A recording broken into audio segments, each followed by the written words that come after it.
Thank you. All right, chapter number 15. I am going to require you to pay attention to chapter 14 later. We're just not reading it right now for time's sake, okay? But we come to chapter 15. David built houses for himself in the city of David, and he prepared a place for the ark of God and pitched a tent for it. Then David said that no one but the Levites may carry the ark of God, for the Lord has chosen them to carry the ark of the Lord and to minister to him forever. And David assembled all Israel at Jerusalem to bring up the ark of the Lord to its place, which he had prepared for it. And David gathered together the sons of Aaron and the Levites of the sons of Kohath, Uriel the chief with 120 of his brothers, of the sons of Merari, Asaiah the chief with 220 of his brothers, of the sons of Gershom, Joel the chief with 130 of his brothers, of the sons of Elizaphan, Shemaiah the chief with 200 of his brothers, of the sons of Hebron, Eliel the chief with 80 of his brothers, of the sons of Uzziel, Aminadab the chief with 112 of his brothers. Then David summoned the priests Zadok and Abiathar, and the Levites Uriel, Isaiah, Joel, Shemaiah, Eliel, and Aminadab, and said to them, "You are the heads of the fathers' houses of the Levites. Consecrate yourselves, you and your brothers, so that you may bring up the ark of the Lord, the God of Israel, to the place that I have prepared for it. Because you did not carry it the first time, the Lord our God broke out against us, because we did not seek him according to the rule." So the priests and the Levites consecrated themselves to bring up the ark of the Lord, the God of Israel. And the Levites carried the ark of God on their shoulders with the poles, as Moses had commanded, according to the word of the Lord. David also commanded the chiefs of the Levites to appoint their brothers as the singers, who should play loudly on musical instruments, on harps and lyres and cymbals, to raise sounds of joy. So the Levites appointed Heman the son of Joel, and of his brothers Asaph the son of Berechiah, and of the sons of Merari their brothers Ethan the son of Cushiah, and with them their brothers of the second order, Zechariah, Jaaziel, Shemiramoth, Jehiel, Uni, Eliab, Benaiah, Maaseiah, Mattathiah, Eliphalehu, and Micaniah, and the gatekeepers Obed-Edom and Jeiel. The singers, Heman, Asaph, and Ethan, were to sound bronze cymbals. Zechariah, Aziel, Shemiramoth, Jehiel, Uni, Eliab, Maaseiah, and Benaiah were to play harps, according to Alamoth. But Mattathiah, Eliphalehu, Micaniah, Obed-Edom, Jeiel, and Azaziah were to lead with lyres, according to the Sheminith. Kenaniah, leader of the Levites in music, should direct the music, for he understood it. Berechiah and Elkanah were to be gatekeepers for the ark. Shebaniah, Joshaphat, Nethanel, Amasai, Zechariah, Benaiah, and Eleazar the priest should blow the trumpets before the ark of God. Obed-Edom and Jehiel were to be gatekeepers for the ark. So David and the elders of Israel and the commanders of thousands went to bring up the ark of the covenant of the Lord from the house of Obed-Edom with rejoicing. And because God helped the Levites who were carrying the ark of the covenant of the Lord, they sacrificed 7 bulls and 7 rams. David was clothed with a robe of fine linen, as also were all the Levites who were carrying the ark, and the singers, and Kenaniah, the leader of the music of the singers. And David wore a linen ephod. So all Israel brought up the ark of the covenant of the Lord with shouting, to the sound of the horn, trumpets, and cymbals, and made loud music on harps and lyres. And as the ark of the covenant of the Lord came to the city of David, Michal, the daughter of Saul, looked out of the window and saw King David dancing and celebrating, and she despised him in her heart. All right. Did anybody come in who doesn't have a sheet yet? Who needs one? Here you go. And I'll set the pens in the... Could you just set the extra one on the back and the pens on the back right there too? Thank you. All right. Here's what we're going to do. I'm going to put you to work on this text. And use your sheet here. And we're going to work on 2 passages from the text, and we're going to work on one of them together, and then you're going to work on one yourselves, all right? And we'll put our heads together in thinking through the text. And the idea is for us to consider, and we're just going to start by making observations about the text that I give you. And you see I have there in the header on your paper, we're asking and answering the inductive questions, which are who's doing a thing in this verse? What is it that is going on? Where is it happening? Why is it happening, and how is it happening? What are the details of what's taking place? If you have a question about the verse as you're thinking those things through, and the answer to your question isn't immediately obvious, like, what is this thing? I don't know what that thing is. Just write that question down as one of your observations. Here's a thing I want to note, to think about later. So I want you to write down things you see in the text. I want you to write down a question that you may have that may not be immediately obvious. And I'm going to give you some strict limitations. These are my limitations, not thus saith the Lord limitations, okay? It's just to narrow our thinking in a certain direction. One of them is don't read the headers. Okay? That's why I had to harass her a little bit, okay? We're not going to read the headers. You are not going to look at your footnotes. If you tell me a thing that sounds like a footnote, you have to go stand back there with Ryan, okay? In the corner. All right. We're going to consider chapters 13 through 15, so take time to note chapter 14, which we haven't read together. You're limited to chapters 13 through 15 in the immediate context. And I want you just to pay attention to those observations from the context. But I'm going to give you a specific verse, and if you're making an observation from the context around it, it needs to just be one step to the thing you're trying to observe, okay? This verse over here relates to this verse over here because it has the same name in it. The same guy does this other thing, or something like that. Only take one step from the passage that I'm talking to you about. All right? So David did this thing in this verse because of the thing in the previous verse. Or this chapter has a key word in common, or this verse has a key word in common with this other verse over here, okay? So you can make observations that go one step. We are not going to answer the question of what does this mean to us or how do we apply it. We can ask that later, all right? We're not going to ask that right now. That's a great question, but we're going to just first consider what the text says just by itself and how it relates to the verses and the chapters surrounding it. Don't look at your footnotes. If you have a question that would require looking somewhere else, I'm gonna be your resource, okay? So where you might go look at your footnotes or a commentary, you can ask me, and we're gonna keep those questions very narrow. You can ask a question to me that would only questions that would point us further into Scripture itself and not to some opinion of a commentator or something like that. So we can ask questions, and we'll get to this. You'll understand it better as we go along. You can ask questions that you would find in a concordance, which is, what is this Hebrew word? And is it used other places? And do they sometimes translate it other ways? Okay, that's just, because that's a way of making observation. It's not opinion, it's observation. You could ask a question that would be in a dictionary. So we have this Hebrew word, but what would be a definition of this Hebrew word that we could consider, all right? Or you could ask a question that you would find in an encyclopedia. Oh, hey, I'm trying to use AirPlay. What just happened? Somebody on an iPhone is trying to usurp my display.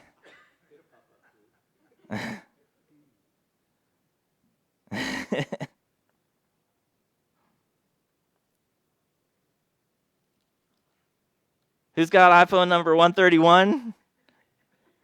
Okay, here we go. All right, Isaac Stanley, that's me. You have somebody downstairs. Yeah, it's Sherry trying to start her thing downstairs.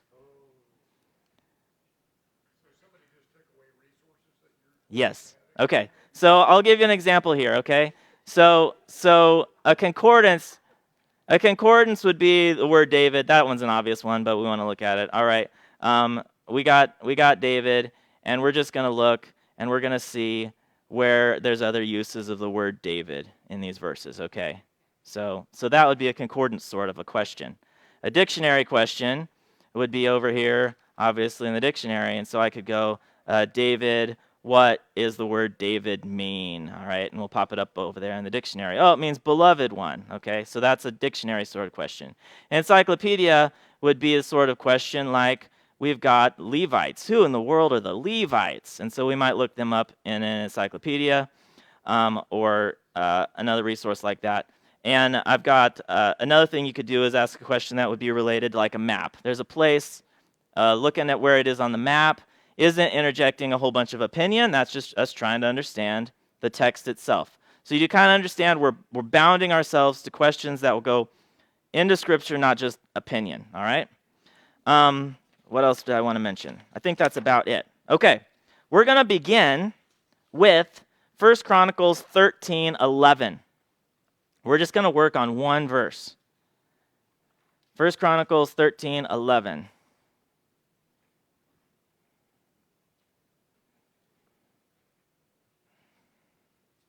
Oh, I know what's going on there. Okay.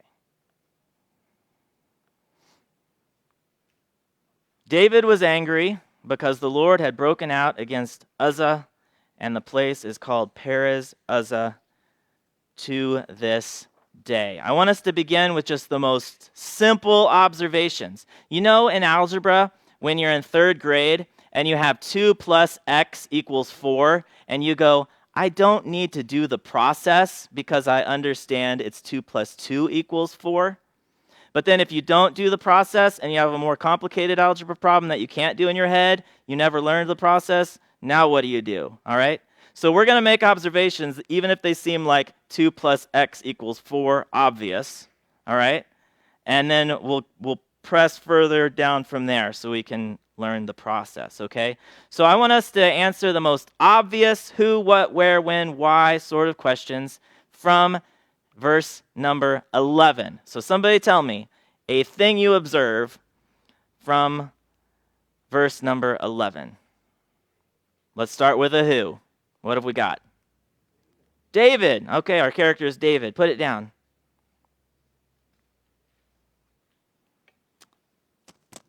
What?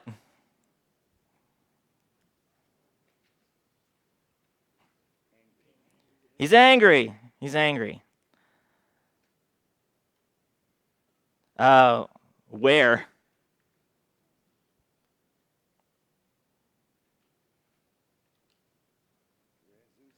Perezusa. While we're on Perezusa, is it called Perezusa yet when he's angry?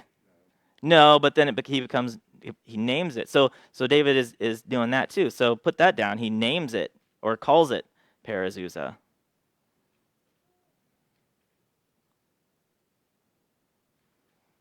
So we're 4 observations deep here. Who, what, where, when? When is David angry? And this, you might have to look in the verses around it to figure that out. All right.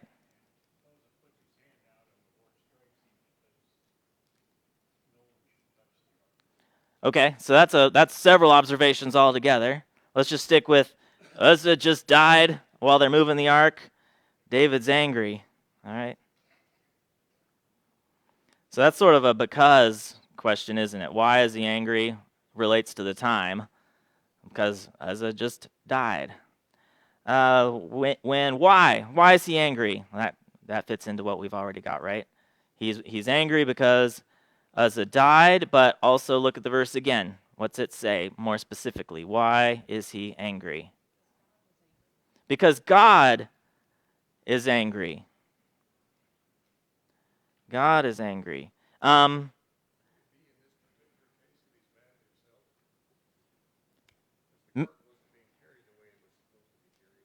Maybe? Let's hold that question for later. Remember, we're just at the simple algebra. Yeah.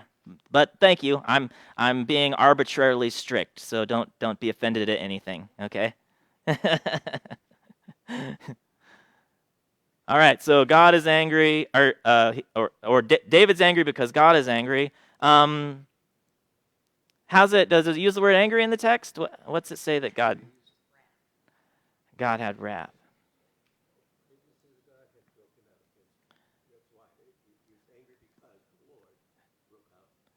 Because the Lord broke out. Huh. Okay. The Lord broke out. Put that down. Okay. So what you're doing there is we're asking a definition question. If he broke out and your translation has a breach, essentially we're dealing with a definition thing of That would be a question that a definition answers. What's this word mean? Well, it means to break out or breach. Okay.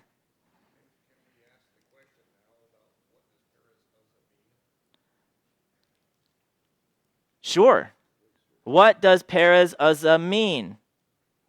Let's put that down as a question observation, and then we'll think about what it means. We'll look it up in a dictionary, okay? Because you're not allowed to look in your footnotes, all right? So what, just right now, we don't know. What does Perez Uzzah mean?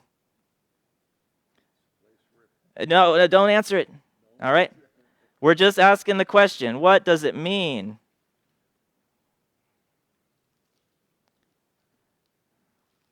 All right, we want to pursue that. All right, what are we up to? Like 7 or 8 observations so far? Let's keep going. If you were to ask a how, David's angry, how? Maybe we don't have an exact answer. Maybe you see one there to that question. Not every question has to get answered exactly the way we like it. So, is there a question to the how?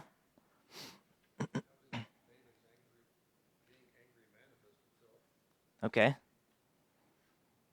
How does it manifest itself? Verse 12 probably gives us a little bit of that. His anger was the kind of anger that actually made him afraid of God. Yeah, just 1 second here, because I'm putting it down here. Yes, sir, Art. Yeah.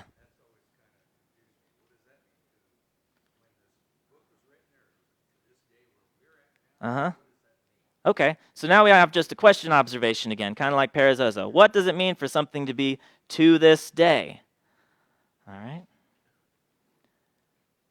To this day. What's that mean?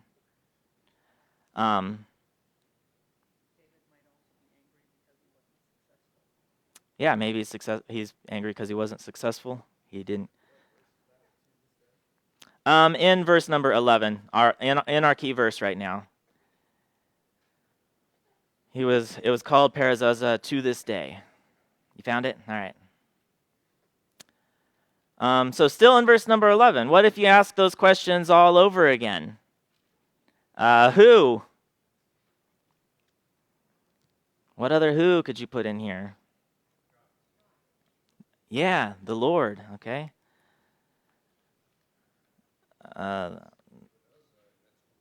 Yeah, so we've got 2 more who's at least. So we'll put both of them down there. Got 2 more who's. What's could we answer about them? So the Lord, what?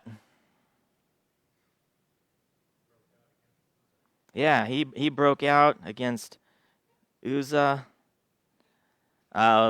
Uzzah, what?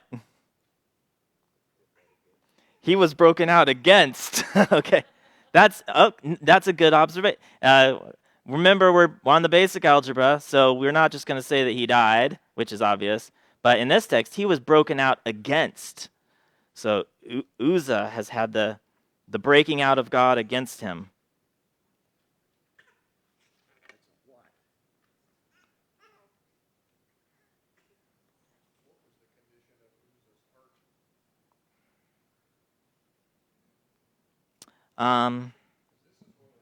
Sure. So we have a why. Why did God break out against Uzzah in this verse, right? So why did the Lord break out against Uzzah? So that goes to our context. So that's a question that is a little more complex algebra. You have to look outside the verses. Why did the Lord break out against Uzzah? How would you answer that from the verses around this? Because he touched it. Yeah. Because he touched the ark.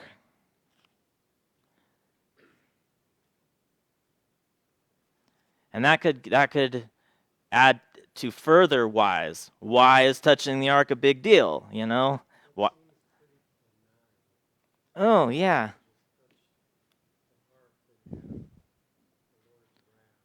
the Lord's wrath poured out on him. So there's a big why question. Why would God react in such a big way for such a little oop? Yeah. So let's put that down as a question to think about more. Why would God break out against Uzzah when it was such a little thing? Let's put that in the back of our thinking.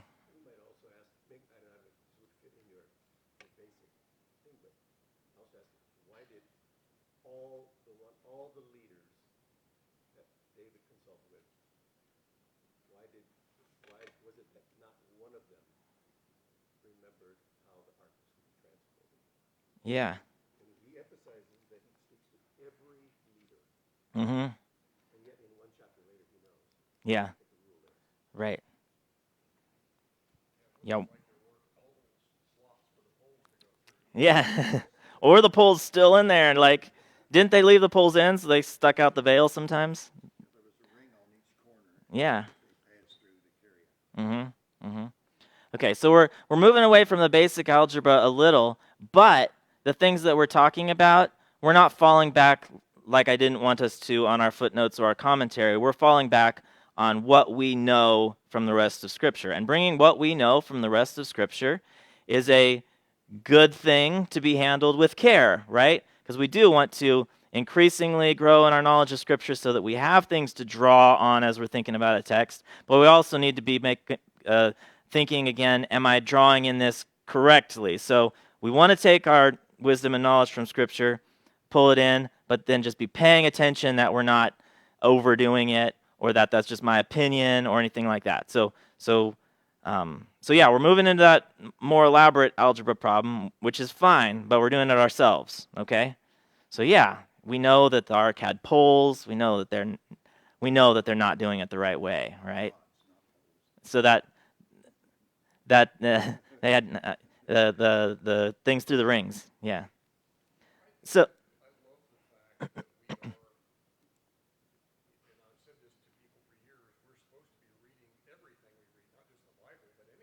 mm-hmm.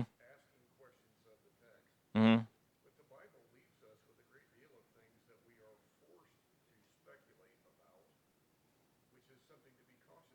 Uh-huh.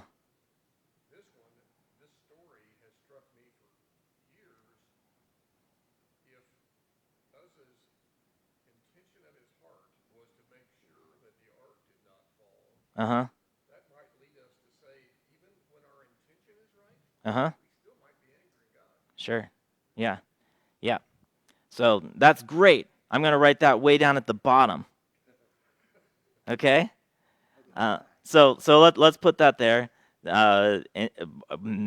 Be paying attention to intentions. Like, let's keep that in the back of our minds. Paying attention to the intention of a heart. Attention to intention. That's a mouthful. So yeah, something we wanna be considered. We're just what second. You're noticing that even while we're trying to stick with the basic algebra things, our minds jump to other things, which is fine.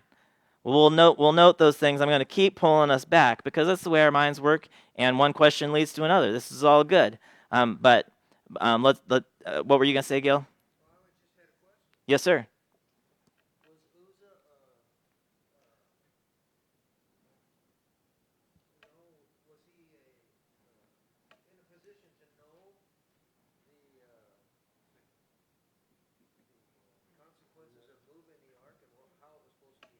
Yeah. Yeah. Okay. So that's just a question to put down and think about, right? Yeah. Was. Mm-hmm.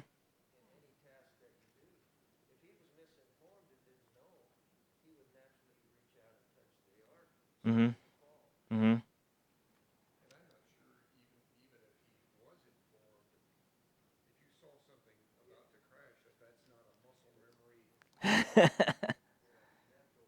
Yeah. The protect the thing. Yeah. Protect the thing.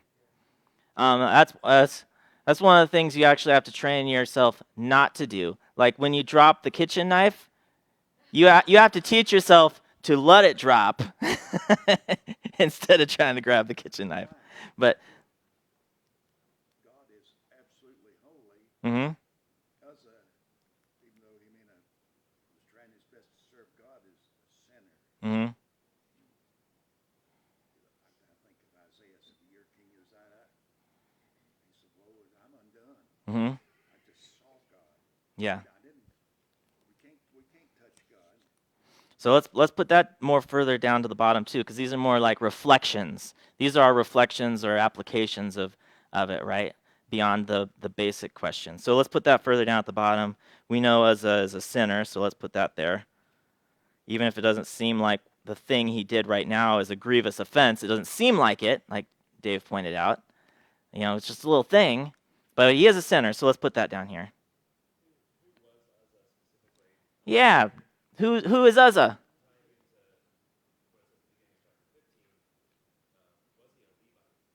Yeah. Is he a Levite? Yeah, because chapter 15 seemed to indicate he was not. Which verse in 15? When he called when he named all the people that were high priests that were qualified to carry it, Mm-hmm.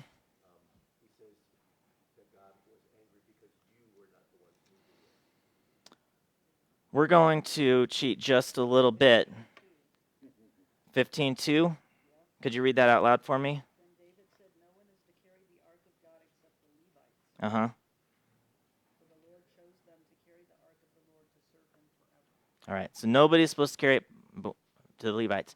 That's a great observation. We have to ask the question, was the problem Uzzah wasn't a Levite, or was it the problem no Levites were carrying it? The thing was on an ox cart. So we want to put that in there to consider. Levites couldn't touch it either. That's why they passed the rod through the ring Mm-hmm. to carry it. But the question is, who's Uzzah? Who's Uzzah? All right. So let's do this. Let's instead of looking it up in a dictionary, who is Uzzah, which I just did, I messed up. Okay, let's just see if he's been mentioned before. All right, so let's go over here. We'll run Uzzah. We've got it here in 2 Samuel 6:3. Uzzah and Iho, the sons of Abinadab, were driving the new cart. So it sounds like we're in a parallel passage here in 2 Samuel 6. So that is something that we might want to look at later, because we're not going to someone's opinion for us to notice, 2 Samuel 6 talks about the same passage. So we might want to go compare that. That's a good thing to do. Let's just keep on going, though. Uzzah put out his hand at the threshing floor of Nacon. Yeah, we haven't had, I don't think we've noticed the threshing floor of Nacon yet, but we would observe, Perez Uzzah, it was called the threshing floor of Nacon, or it was his threshing floor.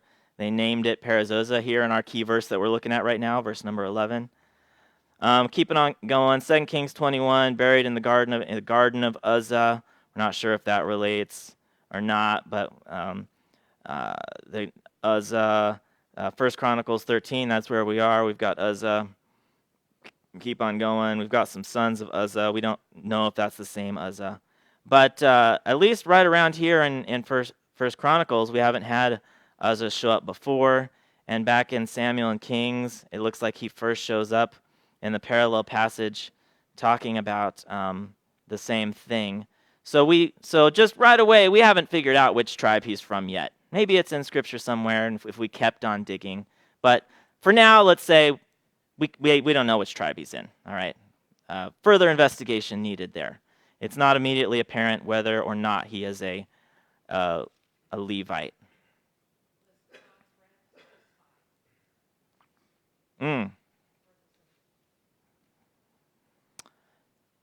David was angry because the Lord had broken out against Uzzah.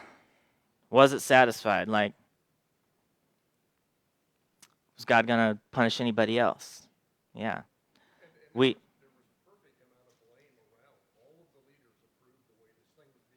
Uh-huh. Yep. Mm-hmm.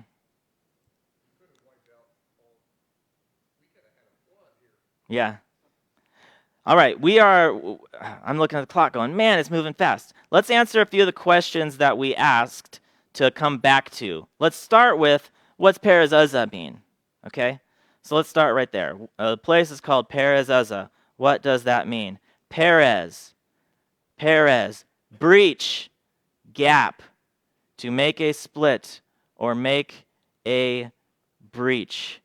Does anybody have a connection there?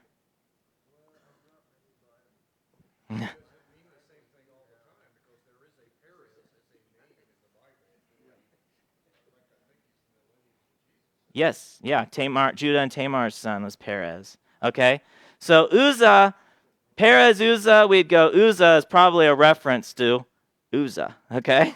So what's the Perez mean? Breach or gap. Let's ask this question. Does that show up anywhere else in Scripture that would be helpful? Okay, I'm going to cheat a little bit because I know where we're going here. All right? Look, 1 Chronicles 13:11. David was angry because the Lord had broken out, is a use of the word Perez.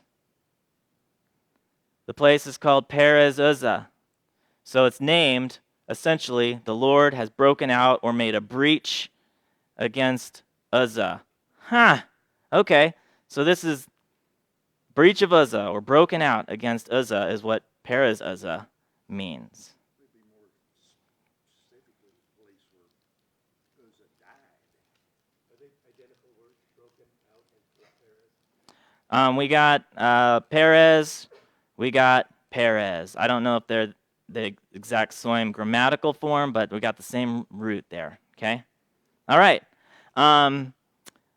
Why is God so angry at small things? Let's just keep that in our brains, okay? He just stuck his hand out there.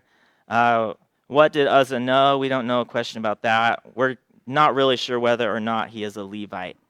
Let's move on, okay? I want to go to another text. I'm going to let you work on it yourself. The next text is to go to 1 Chronicles 15:13. So we're skipping down 2 chapters. Chapter 15, verse 13. And we just read it. We know David's trying again to bring the ark into Jerusalem. Verse number 13. Because you did not carry it the first time, the Lord our God broke out against us because we did not seek him according to the rule. Okay, a lot of the observations here I want you to get to. Before you start making your observations here, I want you to go back and read chapter 14, which comes between. The first episode with Uzzah is in 13, and then there's 14, and then there's 15 with the second try. So I want you guys to go read chapter 14, and then I want you to start making observations just like we just did, except by yourself, on chapter 15, verse 13. So go ahead.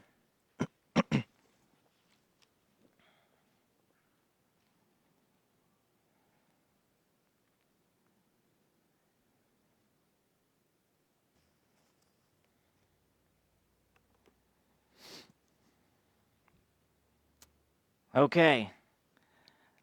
Give me the basic algebra sort of questions and answers to start with. What observations do you make in chapter 15, verse 13? Fire away.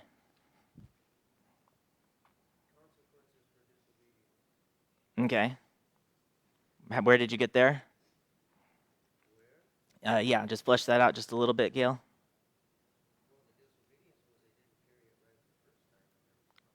Okay. So the what is going on here, they're talking about how they didn't carry it the first time. Who didn't carry it the first time? Levites, okay? So David here is talking to Levites and saying, you guys didn't carry it. So we see the Levites did not carry it. Why is David bringing that up? My pen died.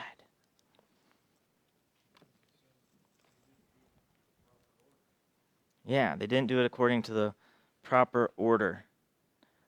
So we got Levites here. The problem was they didn't carry it right. And the reason they didn't carry it right is because there was a proper way to do it that they'd failed to obey, okay? So they hadn't carried it according to the rule. What else does it say why God did what he did? Or here, let's ask this question. The Lord's one of the characters. What'd the Lord do again? He broke out, and why? Why did he break out? They didn't seek him. Why else?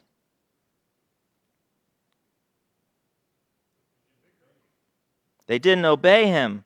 They didn't seek him and they didn't obey him, so they didn't do it according to the rule. That's interesting, huh? Because it wasn't as though they were supposed to go to the Lord and go, God, how in the world are we supposed to transport your ark? Please show us some skywriting on how to carry the ark. How would they have sought the Lord to find out how to carry the ark? It was in Moses' law, right? Okay? They'd already been informed on how to do it, and they failed to seek the Lord by following what God had said. So,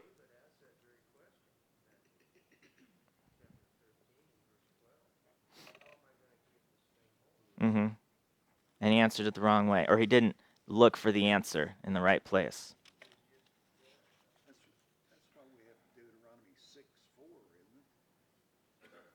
isn't it? To pass it on to the future generations. Somebody dropped the ball and didn't instruct those fellows properly. Now here's a question. The Lord broke out. Who did the Lord break out against? It's a plural. Us. Okay? We're starting to get close to David's question. Uzzah didn't do that big of a thing. But who was God disciplining? Us. It just happens Uzzah was the focal point. Okay?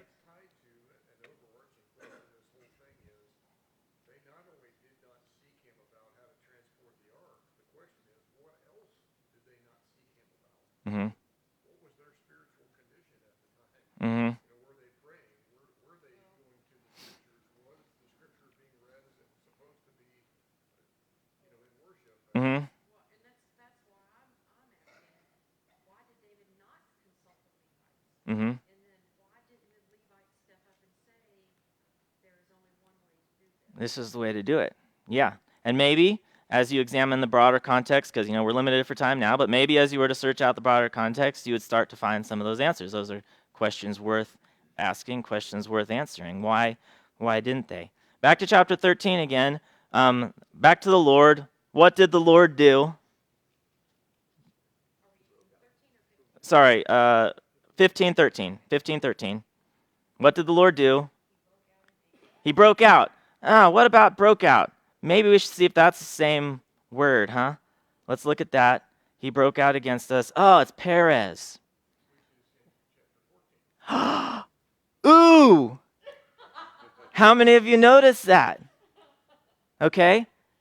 One of the big questions when you read chapter 13, bringing in the ark. Cool. Chapter 14, big battle with the Philistines. Okay? Chapter 15, we're back to the ark again. What in the round world does a skirmish with the Philistines have to do with bringing the ark into Jerusalem? And what did you notice, Doug? I noticed that they went through what apparently, if the translation is the same, they went through a gap. Oh. Hit the Philistines after asking, should we go? Okay. Back to chapter 14. Yeah, hang on that thought, okay? They're fighting against the Philistines. What does David do? Well, for one thing, he inquires of God. Yeah, now he inquires of God how to find out how to go up against the Philistines. Which two places are you noting, Dave?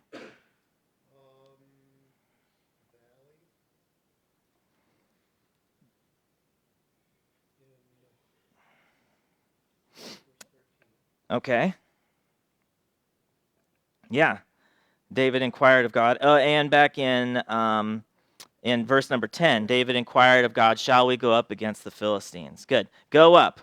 Where did they go up to? Verse number 11. Baal Perazim. Okay? And if you look in verse number 11, Baal Perazim, it was named because this is where the battle took place. And what's it say in verse number 11? David said, God has broken through or made a breach. Let's check that one. Okay, I got it pulled up over here in our search. I accidentally showed you last time if you were looking at it. He went up to Baal Perazim. David struck them down there. God has broken through my enemies by my hand like a bursting or a breaking flood. Okay, the breach again. Therefore, the name of the place is called Baal Perazim. Well, we want to look into what Baal means. Perazim obviously has to do with this breaking out. What's Baal mean? Well, Lord or master. He names the place where they're victorious over their enemies, master of breaking out, basically. The Lord has broken out against our enemies for us. We got all the same language. So what are some things? Because this is in the further context, right? This is letting more chapters and verses inform us as we're thinking about just verse number 13 here, chapter 14, verse 13. What does chapter 13 and 14 and 15 have in common? Well, the Lord is breaking out against people. In chapter 13, he's breaking out against them, but there it's Uzzah because he touches the ark. And we go, why? Uzzah seems like a decent fellow to try to catch the thing. Why would he break out? Okay? You read chapter 14 and go, oh, here David actually seeks the Lord. That's different than he did before. We've noted in 15 we have it really clear. They failed to seek the Lord with the ark before. They're not going to make that same mistake. Here in the battle with the Philistines, he does seek the Lord, and the Lord does what? Instead of breaking out against Israel, who's he break out against? Their enemies, okay? The Lord bursting forth, you want that aimed in the right direction, right? The Lord resists the proud and gives grace to the humble, okay?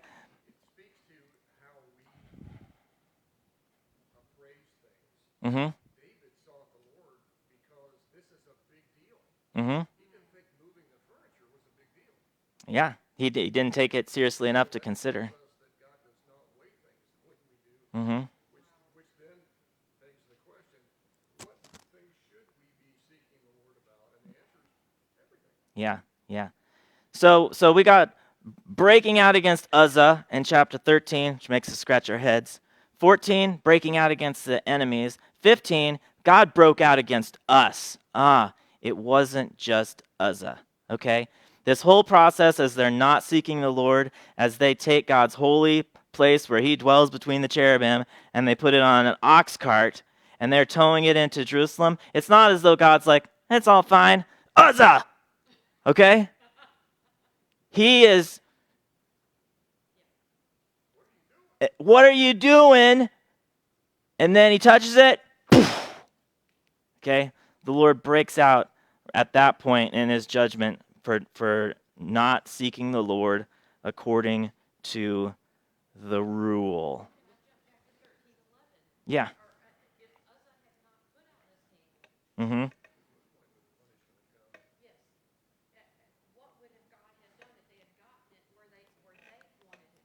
Yeah, we don't know. We don't know. So this doesn't mean Uzzah had totally clean hands. He was treating something that was holy as though it wasn't, but the whole people were doing it just then. They were all disregarding the weight of having God's place and bringing it in, and not considering, like, we go, well, no sinner has the right to approach to God, but God had provided a way. Right? He had provided a way where if you do it this way, this goes back to our whole study in Leviticus. All of a sudden, our things are all connecting everywhere, right? It's not as though the people in Israel actually were finally squeaky clean enough that they can have God's presence in their midst. No, he had just made all this provision so that they could go through it, and he would condescend and in his kindness and grace live among them. He'd be their people, and they would be his people, and he would be their God, okay, and dwell in the midst of the camp, or this ark coming into town. He'd provided a way so that the unholy people could rightly live in the presence of the most holy God. They're ignoring all of that, and Uzzah is one manifestation of that, thinking that an unclean man can catch this holy ark. And yeah, it seems insignificant. It seems more like a fib than a lie, if we're going to grade sin. But the problem was God's already unhappy with the way the whole people are treating it. And Uzzah bore the consequences, and the whole nation has to step back and go, God has broken out against us.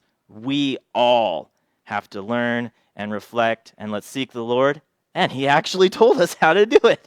They didn't have to make something up on how they were supposed to follow the Lord. They didn't have to wait for their heart to burn just the right way. They had to find it in the text how they were supposed to bring the presence of the Most High God into the city where they could dwell with Him rightly. So you know what happens here. Next Tuesday, the rules committee meets. The person moderating it says, God was not specific enough about that. Let's come up with some more rules. We will not follow, but that will make us feel better. Yeah. Yeah, think about this too. If you were just to sit back and go, we want to treat this ark with respect, let's get a great cart and let's get some swell oxen. And we're going to treat this with respect from our perspective. It didn't matter. It had to be God's way or nothing if they were going to rightly dwell in His presence. So, That's why Jesus said, I am the only way. yeah. Thank you for all your help. Thank you for being patient with my completely arbitrary, slap that thing down and we'll come back to it later. But I wanted us to keep us in a certain train of thought, all right? So thank you guys. This is class in hermeneutics. Yep.